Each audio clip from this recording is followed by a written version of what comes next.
monsieur le ministre ñu ngi lay nuyu di la dalal jàmm waaye di la ñaanal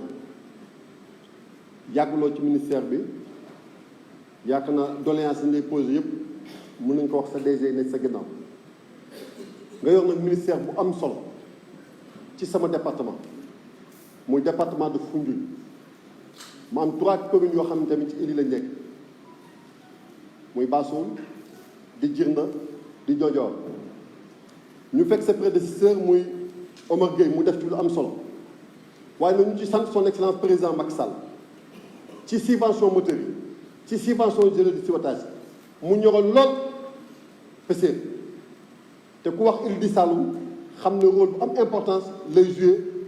ci li nga xam ne tey muy ressource halieutique. monsieur le ministre ñu am benn pont boo xamante ni muy ponton Missirah depuis 3 ans ñu ngi lancé travaux bi léegi mënul yegg ñu lay ñaan nag nga jàppale ñu ci ndax ponton boo mën a yegg parce que boo xoolee île de Bidenti boo Sinkan jën ak Diattaco jën ak Baar lépp fa la ñu jógee muy ponton boo xam ne travaux bi dafa yàgg lool mu jaaxal monsieur le ministre ñu am centre de pêche boo xam ne dafa nekk Missirah bu doon service sous région bi yëpp ak région de Fatick muy centre de pêche bu Missirah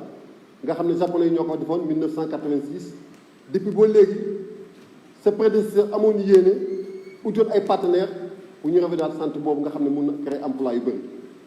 monsieur le ministre maa ngi sant sa DG yu nekk sa gannaaw yëpp di wax nag monsieur le ministre DG port ñu ngi koy laajte pooru Ndaaxo Ngaax kañ lay tijji.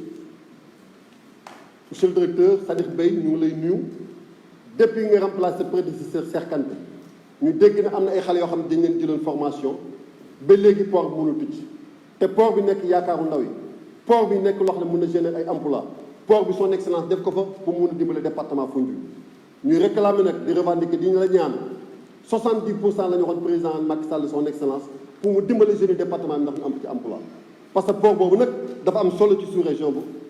surtout nag département Foundiougne bi nga xam ne fa la nekk ñu lay ñaan yàlla yéen bi la yàlla dégg mais man monsieur le trésorier dafa bëgg a jaaxle port bi Cheikh Kanté moo ko yoroon sa prédécesseur nga remplacé ko am Cheikh Kanté indi Cheikh Kanté journée yi bu ñu xëyee bind ci Cheikh Kanté guddi bind Cheikh Kanté ba jëkk léegi Sadikh Bey ñëw pour redresser port bi ñu ne dafa tëj ay buntam liggéey bi la président sant nga xam ne résultat la laaj moom la Sénégalais yi sant monsieur le ministre sénégalais yi kenn mënut a daw seen bànneex man mosuma dugg sa bureau mosuma la seet sa prédécesseur bi nga remplacé Cheikh Kanté il était mon ami il était mon frère sama xarit la woon ñu bokk région bokk politique di jàppale ñu waaye mosuma laa seet mais dama ne li la président sant mooy résultat moom la Sénégal sant jubóol ak sa ministre nga góorgóorlu te liggéeyal Sénégal te xam ne Sénégal lay teg bët je vous remercie. Merci honorable. La parole est à l'honorable député Moussi Diakhaté.